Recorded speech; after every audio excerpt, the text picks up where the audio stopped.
Hey everyone, it's Nate, and I'm here, sadly, with another replay of a past episode, a past interview from the Vinyl Guide. This time it's Steve Albini. He just passed 61 years of age, very, very young, apparently of a heart attack, which, the guy had a big heart. He put a lot of it into his music, and gave a lot of it to others too, and much of it made its way to the records in all our collections. There's so many projects he worked on. Geez, he's literally got over 1,000 credits, album credits. If you look him up on Discogs, Big Black, Slint, Boss Hog, of course his own project Shellac. He worked with Nirvana. He worked with the Stooges, the Jesus Lizard, Pixies. God, the list goes on. And man, he was so well respected for what he did, and such an amazing work ethic. Incredible engineer. His ability to capture sound and to work on the details and appreciate and make sure that the sound that we hear as listeners is the absolute best in his opinion. And he would work tirelessly on that. Incredible dude. Exactly the sort of guy you want helming a studio environment and microphones and a mixing board. His own project, Shellac, was fantastic. Pick up some Shellac records when you can. Again, they tend to fly under the radar a bit, but those who know, those who have the music, know what I'm talking about here. And on top of it all, he was a very generous guy, He just passed, and I'm sure there's going to be a dozen or more different podcasts that are going to be doing their own replays of their conversations with Steve, and that's fantastic. I'm sure they're all great. But that's how benevolent the guy was. He would share his information. He liked talking about it, and he liked teaching in his own funny way. Very peculiar dude. I didn't know him well, but he was a guy I reached out to on a few occasions, and he was always responsive, always pleasant, always helpful. So here is a replay of our interview with Steve from back in 2017. We hit a lot of topics he doesn't cover in a lot of interviews. I don't even think we mentioned the word Nirvana, right? A lot of people tend to focus on that, but we talked about his record collection, records of his youth, weird records that he put out, rare Big Black pressings. We talked about hearing protection, something he was very passionate about, and he provides a lot of great tips that, quite frankly, a lot of us should be taking quite regularly. We talk about the Stooges and the Ramones and Slint spilling tea into his recording console. And he probably has, this interview has one of my most favorite quotes of all time I've had on the podcast. And this is the quote. When asked about listening to music after he gets home from the studio, this is the line he shared. Do you know what a hooker doesn't want to do on her night off? So, man, Steve, he was one of one. We won't see another one like him, but we can be inspired by him. So rest in peace, Steve. And thanks for the leadership, the inspiration, serving as a beacon and example of the sort of integrity that is needed in this world. Cheers, mate. All right, this week our guest on the Vinyl Guide is Steve Albini. I'm sure you've heard this name, musician, recording engineer, owns and runs Electrical Audio Studio in Chicago. He's a songwriter. I assume audiophile. Is that a title you'd lay claim to, or at least not deny? I don't consider myself an audiophile in the sense that I don't listen to music in the way that most audiophiles do. I have a decent hi-fi at home, but that's it. I'm not super tuned in to tweaks and that sort of stuff. Can you quickly describe your home audio system? Yeah, I have a Project One turntable and an NAD preamp and a Marantz power amp that has been refurbished. It's pretty old. It's from the 70s, I think. Mm-hmm. All right. So you're not too precious about that. You're not always switching gear in and out, getting the latest stuff. It's a pretty, sounds like a good quality system, but pretty standard. Yeah. Okay. I'm not a hi-fi nut. I just appreciate having a functioning turntable with a decent cartridge. I have an Ortophon on there now. I used to have a Shure V15 on there, V15X, I think. Um, I'm not super fussy. I just like a working system that's simple enough to use, that where I don't have to like have a whole ritual. I guess the only like sort of fancy aspect of my home hi-fi system is that I have a record washing vacuum cleaner thing. I can't remember who made it, but it's a wet vac washing thing to clean my records. Do you religiously clean your records before each play, or is it only when they need it? Anything that I've never played before, I'll clean using the wet vac, but otherwise I'll just use a record brush on it. Do you use all static sleeves and everything, or you just slap them back into No, just whatever. I mean, these days a lot of secondhand records come with, aftermarket paper or paper and plastic sleeves, because the old dust sleeves have been lost, but if I'm buying a new record, normally whatever the record comes in is fine by me. Just a normal paper sleeve is fine. And how often do you get a chance to go out to record shops and bring home some new loot? I'm going to say half a dozen times a year, something like that. I have a couple of friends. I have friends who work in record shops, and occasionally I'll get clued into something that's just turned up that I'm interested in. And a friend of mine, Brett Ralph, just opened a record shop in Louisville, Kentucky called Surface Noise. It's records and books, and it's curated to a significant degree. And I've intended to make it down there because he has excellent taste in music and books, and so I want to make it down there. But otherwise, I typically go to my haunts in Chicago. There's Reckless Records, which is an outstanding rock and indie record store. They have a couple of locations in Chicago. My wife Heather used to work there, and we know a lot of the people that work there just on a social level. And so it's a very comfortable place, very knowledgeable staff, a really, really huge collection. And they have a system that allows you to put in an alert where you can ask their buyers to keep an eye out for certain records for you. So even secondhand and out of print records, you can put in a special order for, which I think is kind of cool. Then there's another shop in Chicago called Dusty Groove, which is an exceedingly dangerous place for me to go. It's all black music from all eras, and it's largely secondhand, but does also have reissues in it. But that's a wedge of my collection that has been historically underserved, and so whenever I go in there, I always go in there planning to pick up a record or two, and I can't get out of there without spending $400 or $500. Oh yeah, I know that feeling. So Reckless, Dusty Groove, those are kind of your go-to shops. What would be an example of when a record store calls you up and says, "Steve, we've got a copy of XYZ here"? Like, what are you looking for right now? I don't actively look for things, but for example, there's like a fragment of my taste spectrum, which is English boogie rock music, bands like Dr. Feelgood and the Bishops and Motorboys Motor and Pink Fairies and that sort of stuff. Groundhogs, like it's not a very, it's a kind of a specific slice of English rock music. And there are certain bands whose records are hard to come by. There's a band called Stackwaddy, for example. They were on the Sunflower label, I think, John Peel's record label. Mm-hmm. So I got a call when a Stackwaddy record showed up, for example, because from a friend of mine who knew that I was looking for the Stackwaddy album. Things like that. Oh, okay. Is there anything in particular you're looking for right now? No, I don't.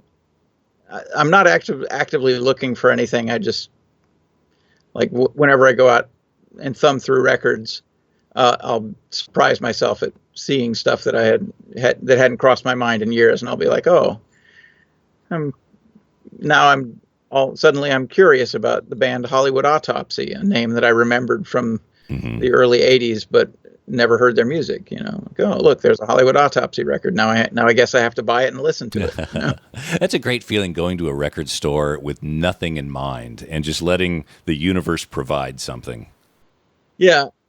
There was a period there when I, like in the late 70s, early 80s, right, when I was leaving home and going to college, where my introduction to any new town, like whenever I would go someplace that I'd never been, I would go to the record shop and just thumb through the recent arrivals bin in the secondhand section, because that gives you a feel for what the people in that town are listening to and what kind of people go to that record shop.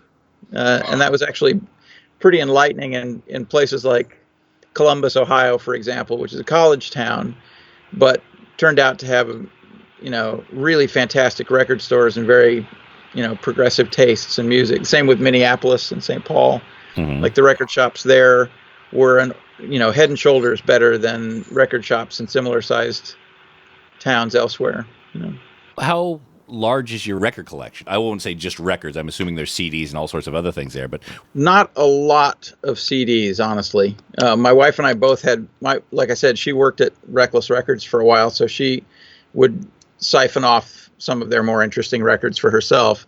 And by the time I met her, I had, 15, 18 years of buying records on my own. So, when we combined our collections, it ended up being, there were a lot of doubles that we culled, but between us, we probably have, I want to say 10,000 or more LPs. And I think at one point I had to count my 7-inches. I had something like 8,000 7-inches. Then both of those numbers have shrunk. I went broke a couple of years ago, and I had to sell a bunch of records just to raise general operating money for the studio and for my own life. And so I sold off like $7,000 or $8,000 worth of LPs, and mostly punk and underground records that were either doubles or records that from bands I wasn't that fond of and I was happy to get rid of. Mm-hmm. Okay. All right. No emotional attachment necessarily to those. Do you have some records that you have that are like, God, these are the ones I will never, I want to be buried with these? Yeah. I mean, the records that were sort of formative for my tastes, like I have a copy of Funhouse by the Stooges that I played the stripes off of it as a teenager, and just looking at that record reminds me of all of the things that went through my mind when I first got involved in music, when I first got interested in music. My Ramones records, which were the most important records to me at the time, and I associate those with my awakening to music and my awakening to underground culture of all kinds. You still have those original copies that you had as a young boy? Yeah. Oh, that's beautiful. Now, you grew up, I believe, in Montana. That's correct. Yeah. How did a young boy find out about the Stooges and the Ramones in Montana? Purely accidentally. A casual acquaintance of mine had a brother who went off to college and bought the first Ramones album and sent him a cassette tape of it, and he played me this cassette tape, and it made me bust out laughing. And I made a point of getting my own copy. I went to the record store. Back then there was a whole sort of a process you had to go through to get a record that wasn't in the store. They'd have to look the record up in this big, like, biblical tome, the Schwann Record Guide. They'd have to look it up and find out who made it and what its catalog number was, and then see if they could order it. And the lady was so kind as to order me the Ramones album, and I had to check in every few days to see if it had arrived. And eventually it arrived, and I bought it, and I took it home, and I played it obsessively, and it sort of became a talisman for my little circle of friends. Like, we all played those records over and over again. And gradually that record sort of changed from being a sort of a comic thing to being a really important thing to me. Like, it started out being a sort of a laughable record, like a kind of an inept, A bit of a goof. Yeah, it's almost like yeah, a Mad Magazine kind of thing. Yeah. exactly, very, very, very similar. Like, it seemed almost like a parody of music. And the more I listened to it, the more I realized that no, they meant it. This was really what music was supposed to be like for them. And then I realized that, it was the end of my adolescence and becoming an adult. Like, you start to form your worldview about how to think about thinking about things. And the Ramones were important to me in that they made me take seriously a lot of the sort of ridiculous or fleeting ideas that I and my friends had. Like the appreciation of trashy culture and the string of in-jokes that any group of friends has. And I associate the Ramones with an awakening of the broadening and awakening of my tastes and my general worldview. I think it probably giving them too much credit to say that they're responsible for me becoming a well-rounded adult, but they were definitely an influence. Sure, they're a flashpoint. I mean, they were like an entry point to this whole new area of understanding and a whole new realm of possibilities. Yeah, I mean, I think very specifically, I was living in a relatively conservative part of the country, and I don't mean conservative politically, but I mean that was part of it. But conservative meaning people didn't step out of their assigned roles, and people didn't take risks, and people didn't draw attention to themselves, or they didn't. It was a very square part of the country, and I was surrounded by squares, and within my circle of friends, we thought of ourselves as freaks and weirdos, and we thought, well, we're not part of this continuum of squares, right? Mm-hmm. But by the same token, we kind of felt like, these jokes and these, morbid thoughts and these ridiculous associations that we made for ourselves, that we shouldn't take them seriously. Like, that's just kid stuff, right? And the Ramones gave me license to take seriously all of the obscene and the profane and the jarring things that were of interest to me. Like all of the perverse side of my personality I didn't have to be embarrassed about it. I didn't have to quiet those thoughts. I could indulge them, and in fact, I could structure my life around them. So prior to the Ramones, you still felt a bit of an outsider in the environment, a bit maybe vulnerable, yeah, having a different points of view, maybe not as comfortable with it. The Ramones were at least your first step to embracing that uniqueness and those elements of your personality. Yeah, it's hard for me to articulate because it's a kind of a squishy idea in my own head. But I'll just give you a couple of examples. When I realized that the Ramones were singing about drugs and hustling for drug money, for example, it would never have occurred to me that people would sing songs about that. Mm-hmm. It would never have. I mean, I didn't even really know what it was. But then when I moved to the big city and I started to meet people in the underclass and people in the underground, and I realized that wasn't fanciful. That was like an aspect of life. And they had taken what had been complete underground stuff and brought it into their aesthetic and embraced it as a part of normal life, right? So now when I meet a dope fiend, I can't just dismiss that person. I have to take that person seriously.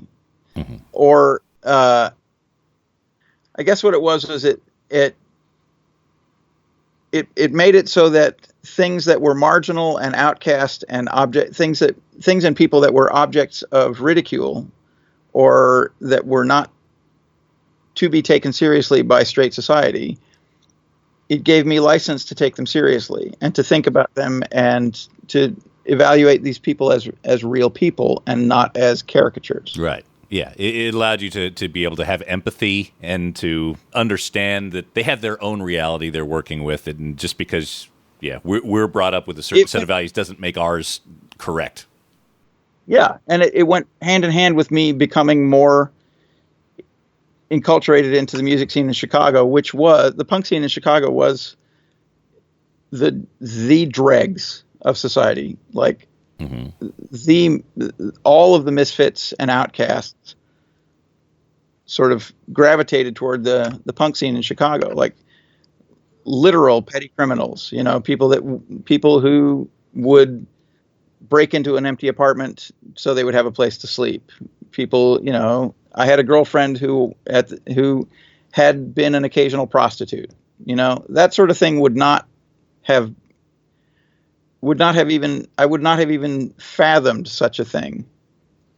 And if I hadn't been allowed, or if I'd come across something like that, it would have shocked me and been revolting.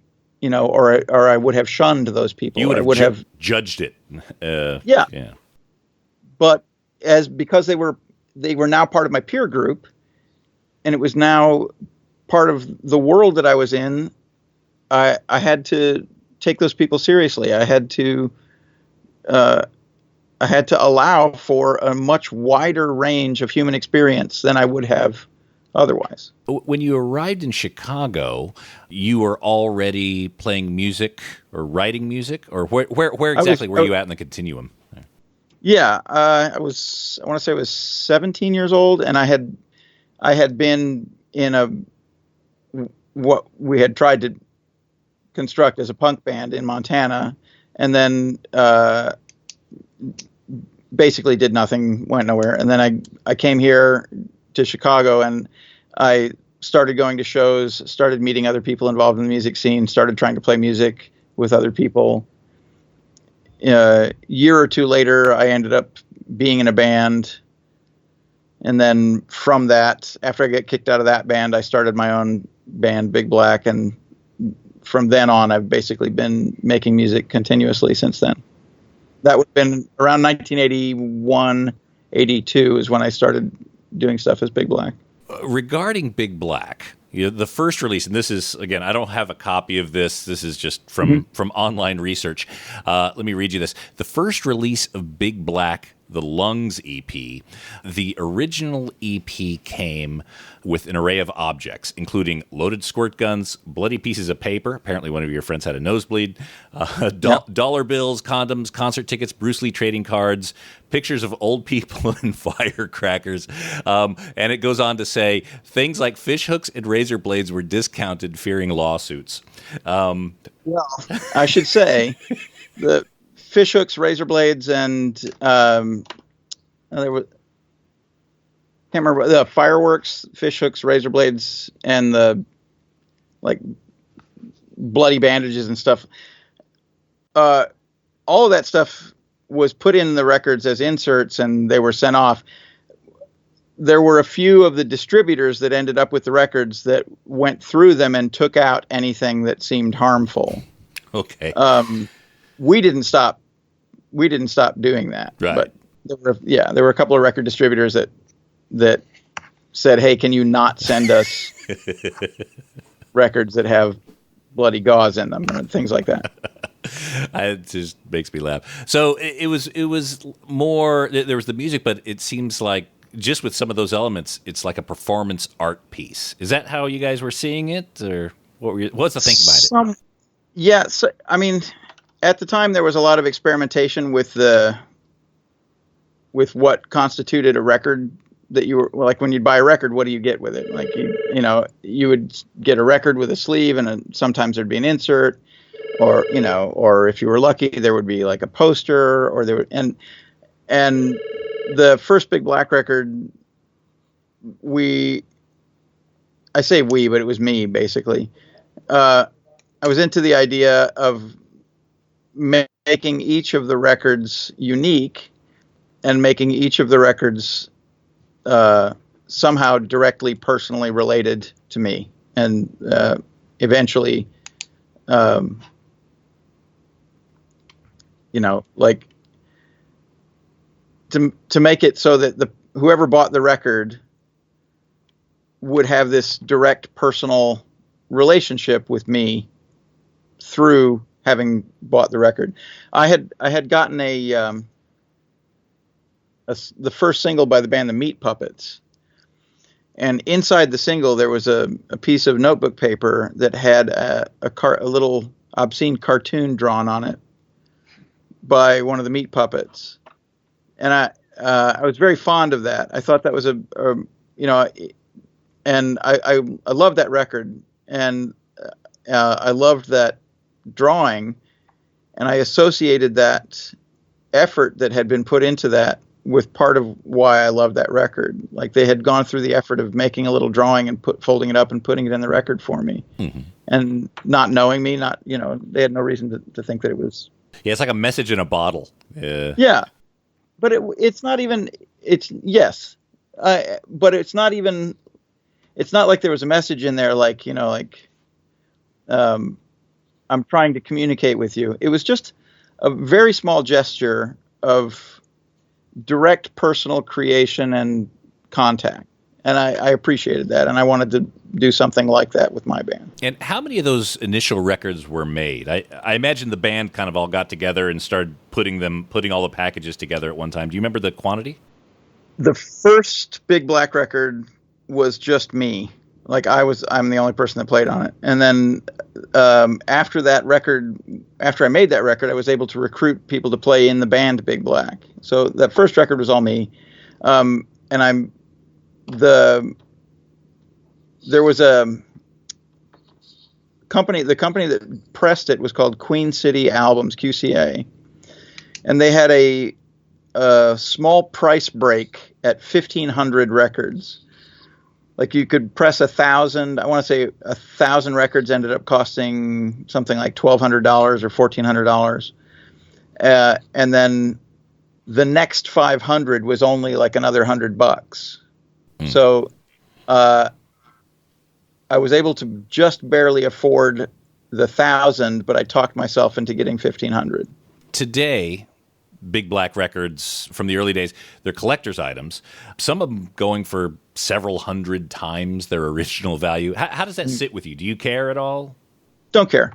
I think all that sort of stuff is, I mean, that's part of people's appreciation of music, and they're welcome to it, And I have certainly spent a lot of money on records that I wanted. Mm-hmm. So I can't really fault anybody for doing it, and it doesn't bother me.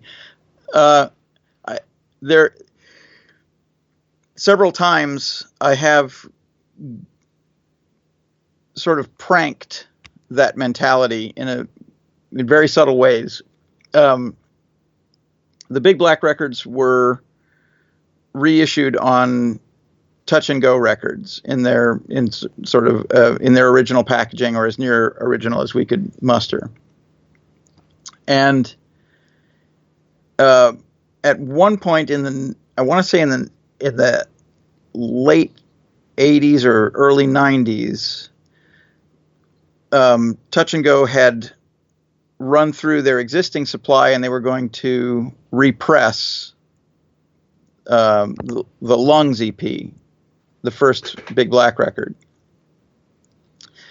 And somewhere in there, I had found a couple of cartons of original Lungs pressings. From 81 or whatever, yeah. From 1981 or whatever it was, right?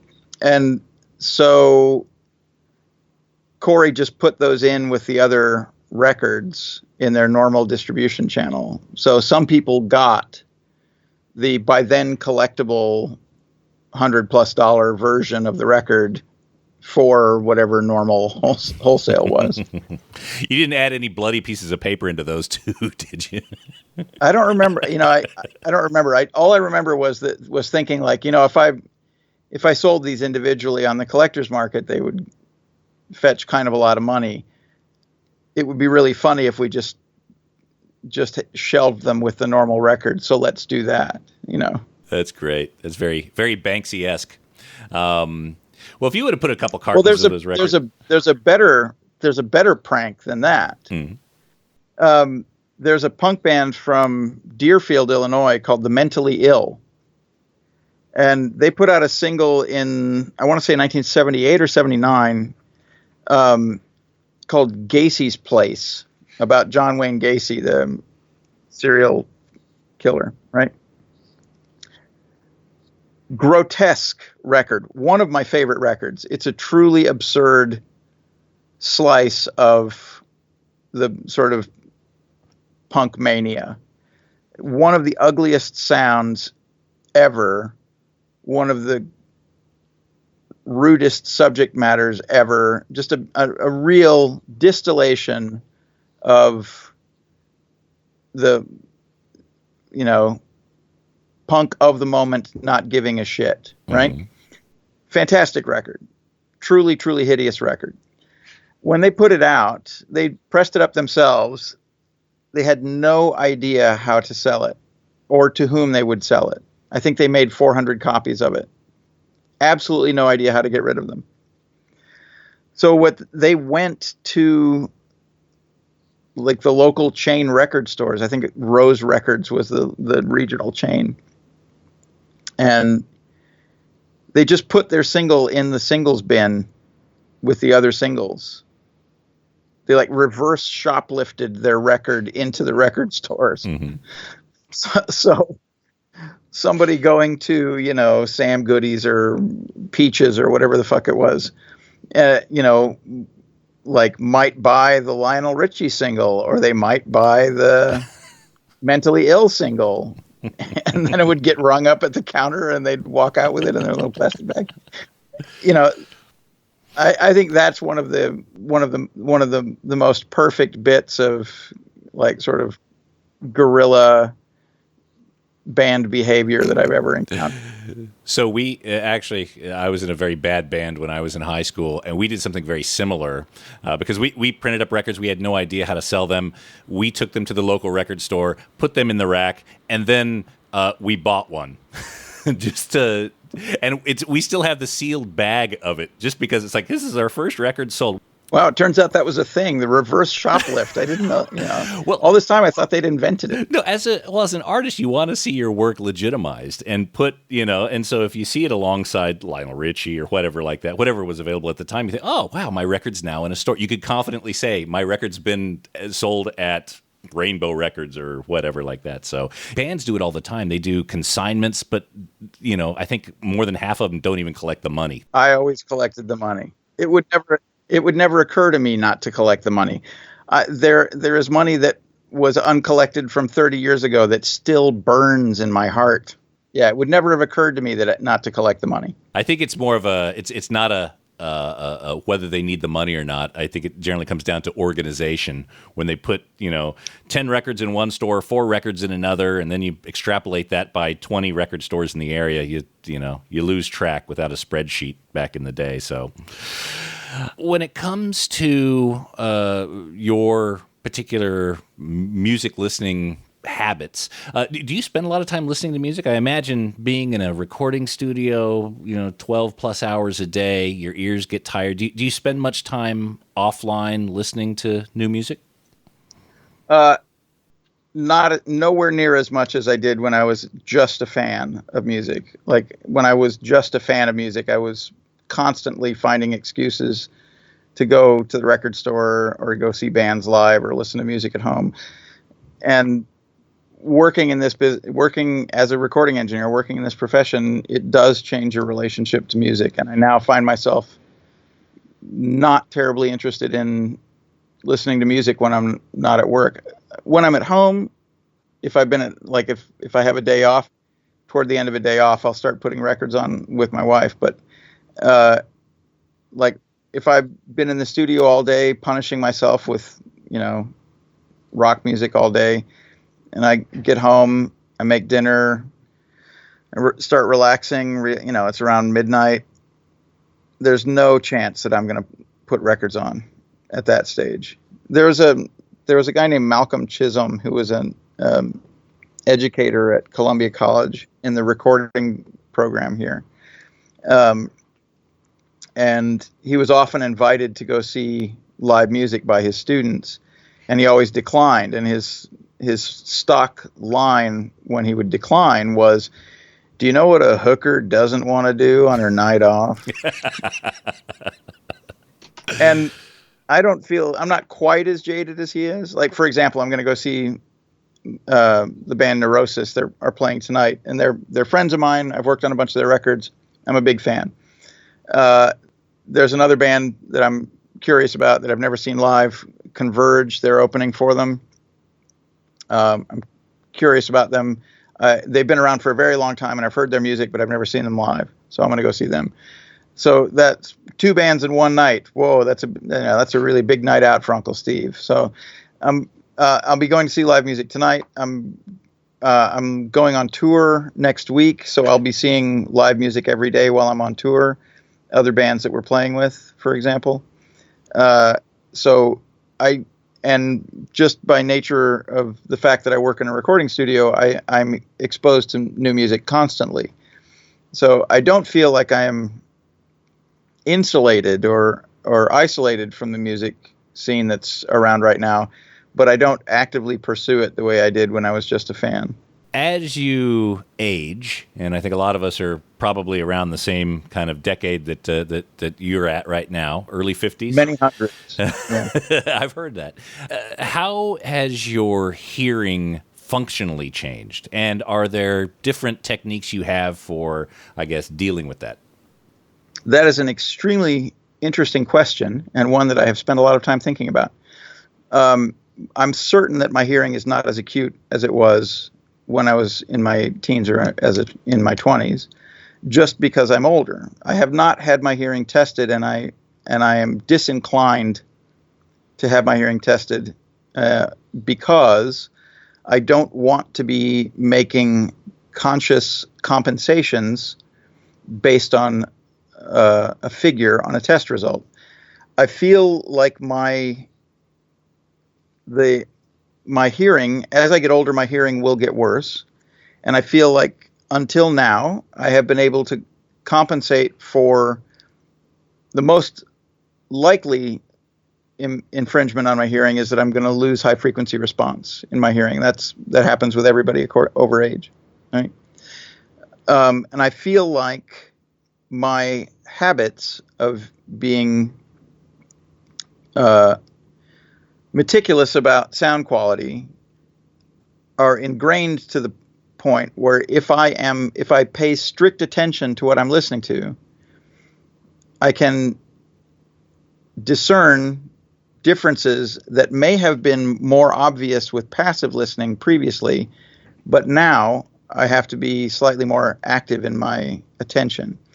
The analogy I would use is if you feel a pebble with the palm of your hand or the sole of your foot or your finger or whatever, you can tell that it's a pebble.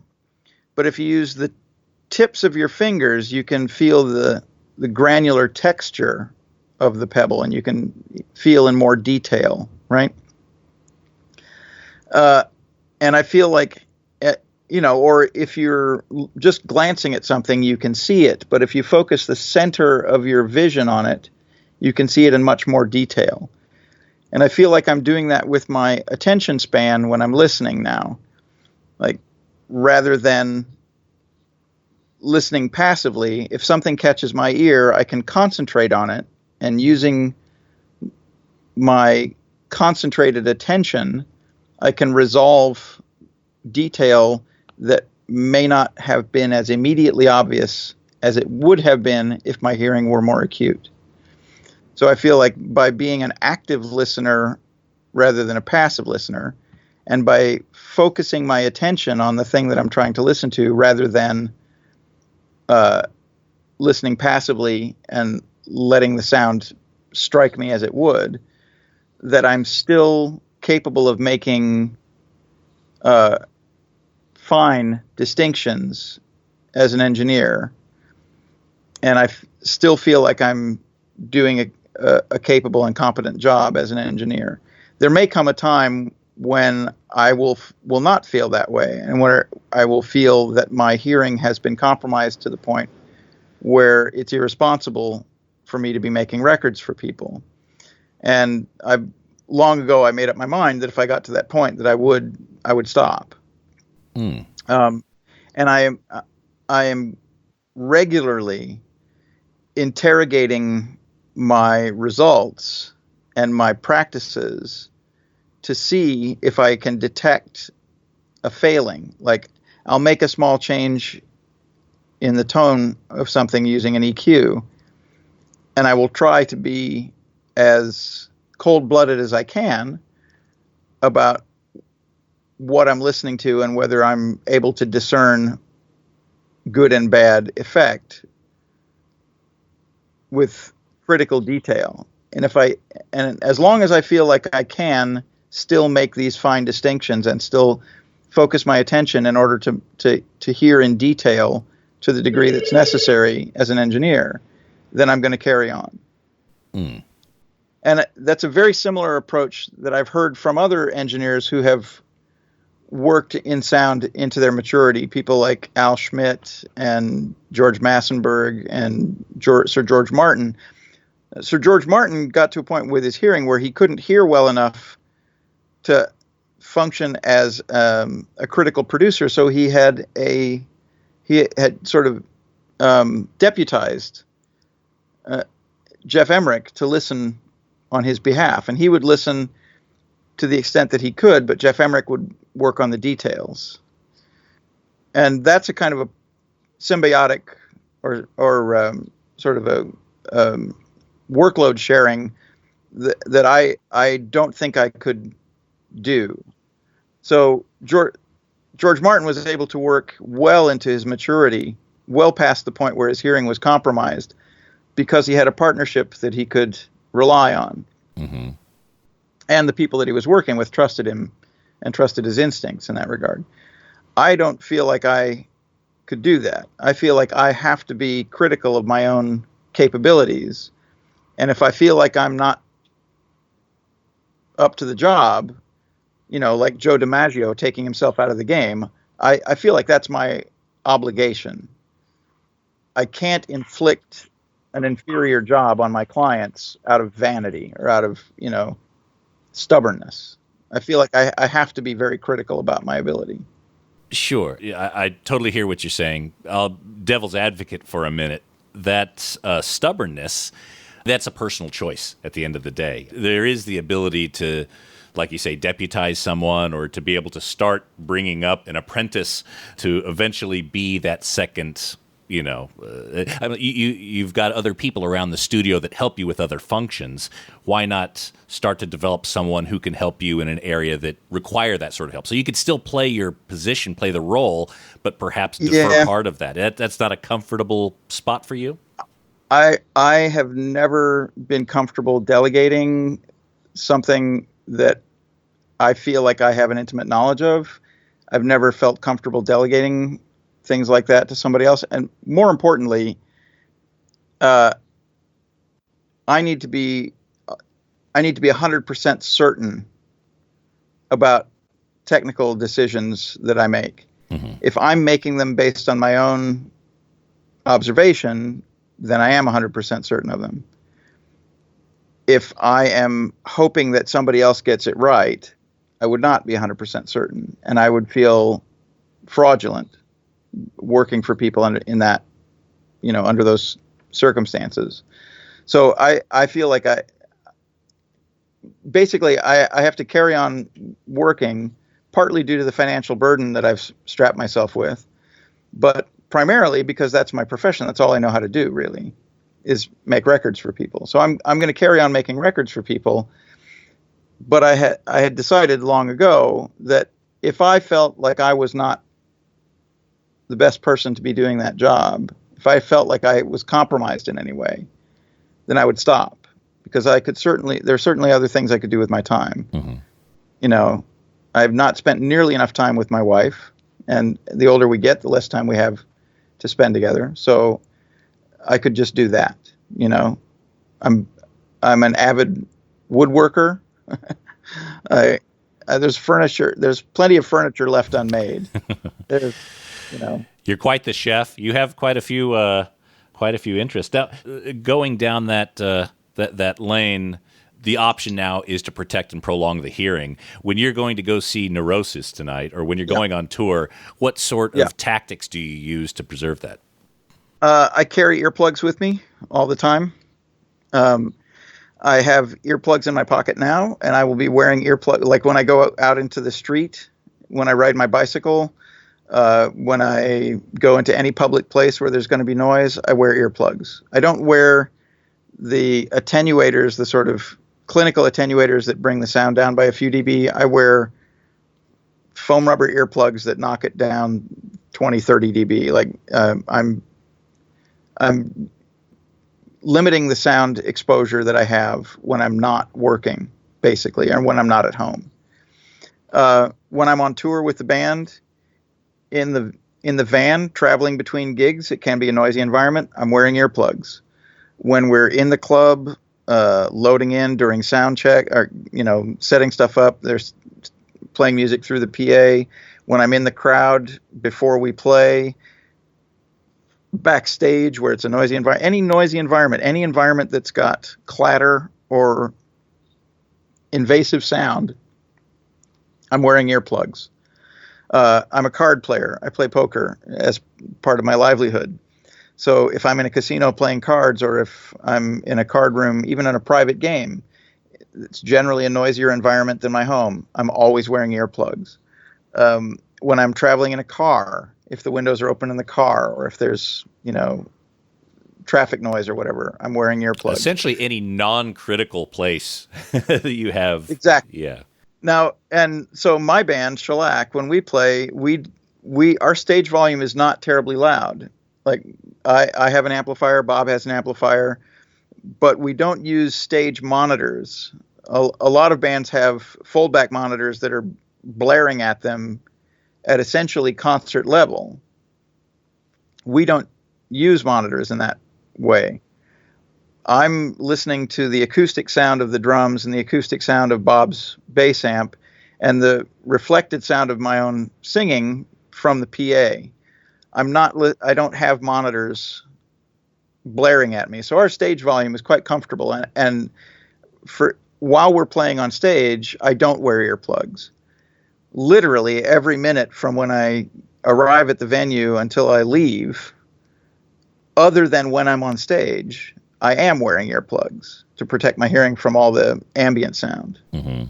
But while we're on stage, because our stage volume is modest, I can get away with not wearing earplugs. When you have several different roles, obviously, and can do more, as you've shared, majority of the time you're in the recording studio, at what point do you shift from being engineer Steve to creative musician Steve?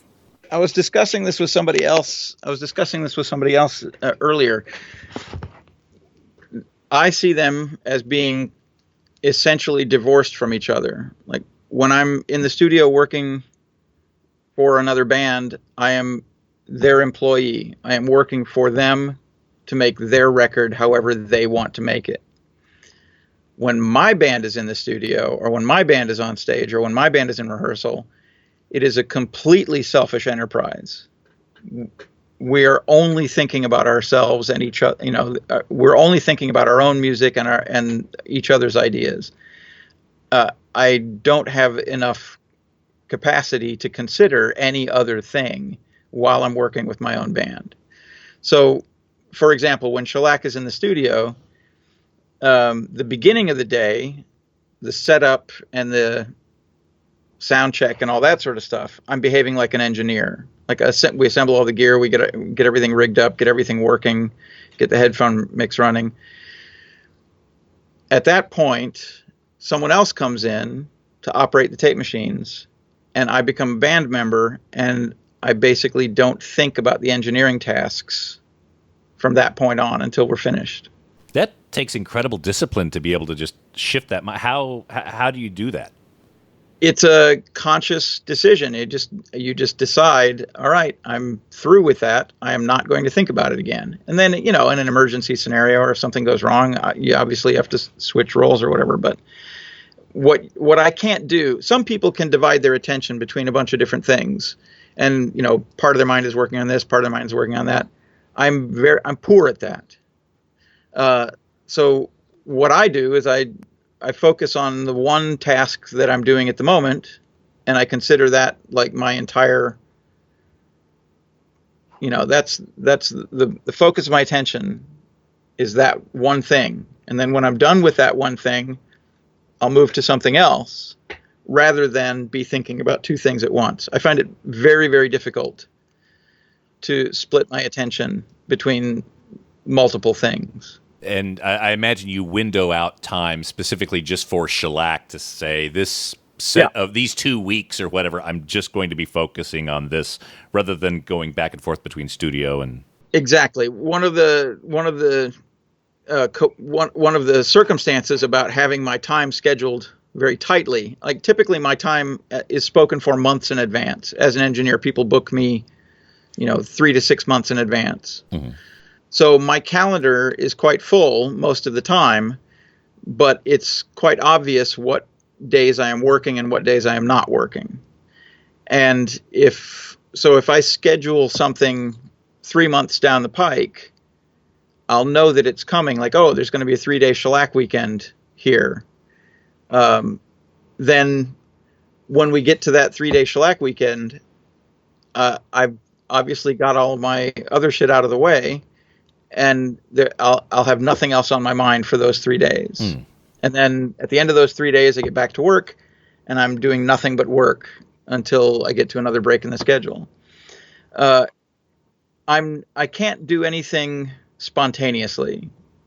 That's the drawback of having my time scripted so tightly, is that I can't do anything at the drop of a hat. Like if my wife says, "Hey, let's go to a movie tonight."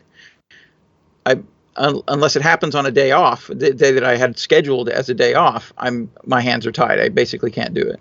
It's not uncommon for friends to come into town, friends on a touring band, for example, to text me and say, "Hey, we're going to be in town on Friday. Can you get free to come see us?" And I have to apologize and say, "Well, I'm sorry, I'm working." I just don't have the flexibility that a person with a regular job does. And that's the drawback to that is that if an opportunity for something great comes up, even months down the pike, if my time is already spoken for, well, then I have to pass on it. Mm-hmm. But the good aspect of it is that I do know with some certainty when I'll be finished with a certain project, or when this is going to be done by then for sure.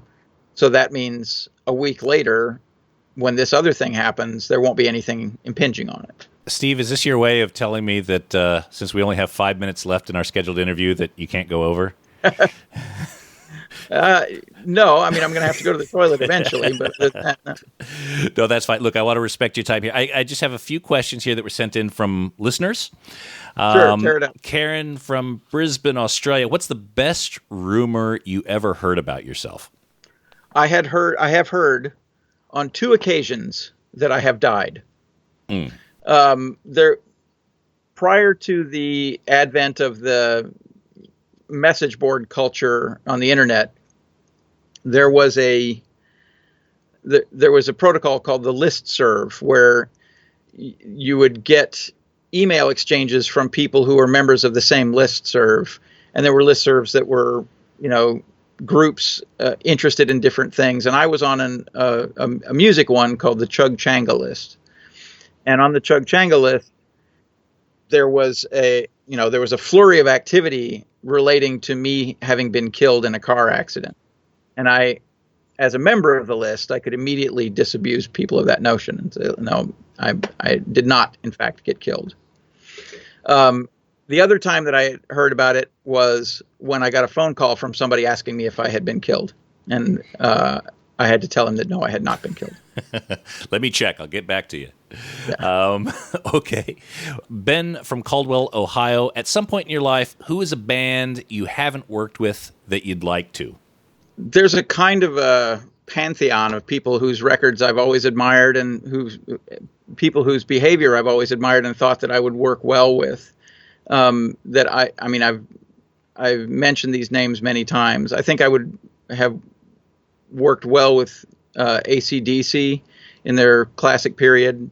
Now there's not much left of AC/DC, so I'm not so sure.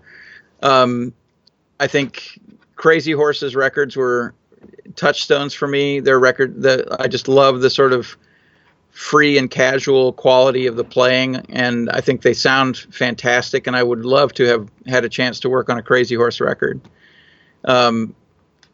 As far as individual artists are concerned, I really admire Willie Nelson and Dolly Parton, both of them, not necessarily because every record they make is amazing, but because they make a lot of records and they're all different and odd.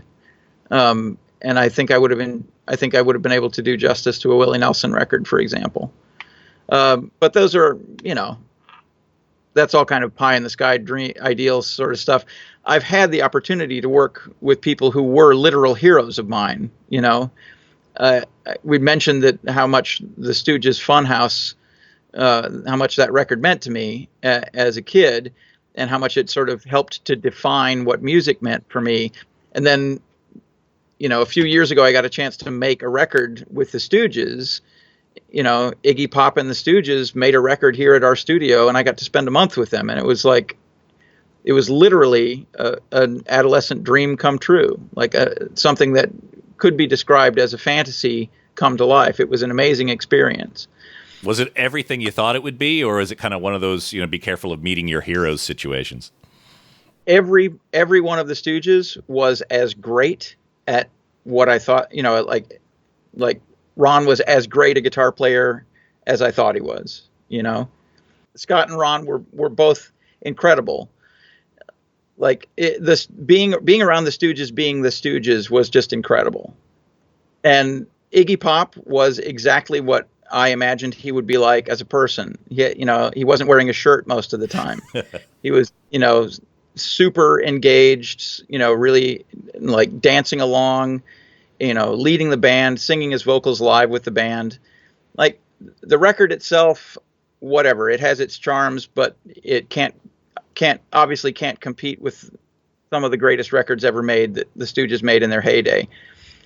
But the experience of making that record was incredible.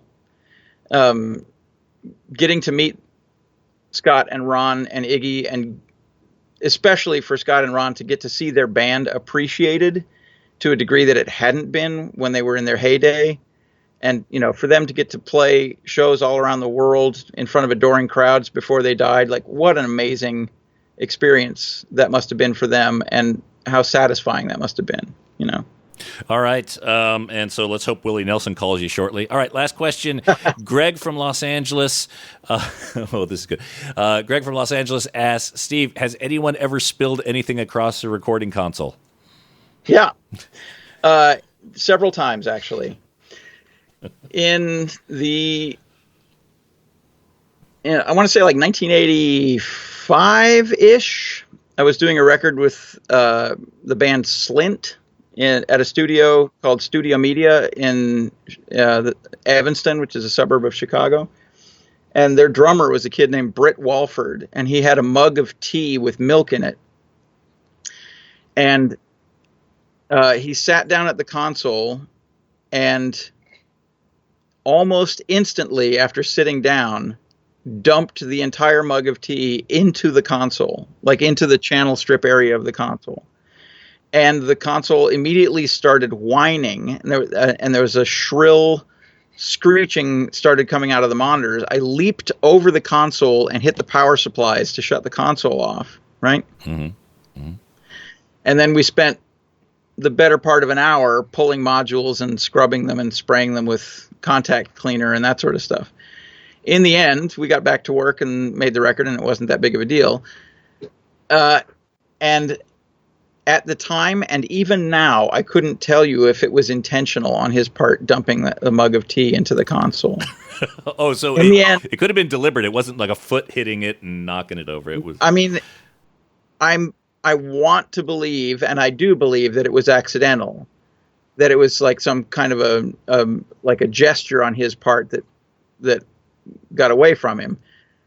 But it literally looked like he just intentionally dumped the mug of tea into the recording console. And then, we blew the better part of an hour making it right again. Then the other thing that happened was Bob Weston, who is another engineer here in Chicago. He plays bass in the band Shellac that I'm in. He had helped me convert my home studio before electrical audio existed. He had helped me convert that from an 8-track studio into a 24-track studio.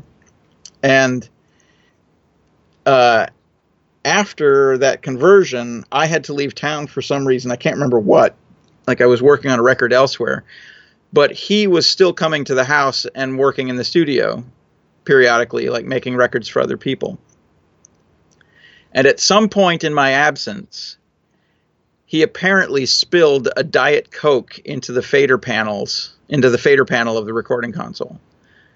He never mentioned it to me, and I only found out about it because many months later, and he immediately shut the console off and cleaned all the faders and wiped everything down, and he did the responsible thing and took care of it, but he never mentioned it.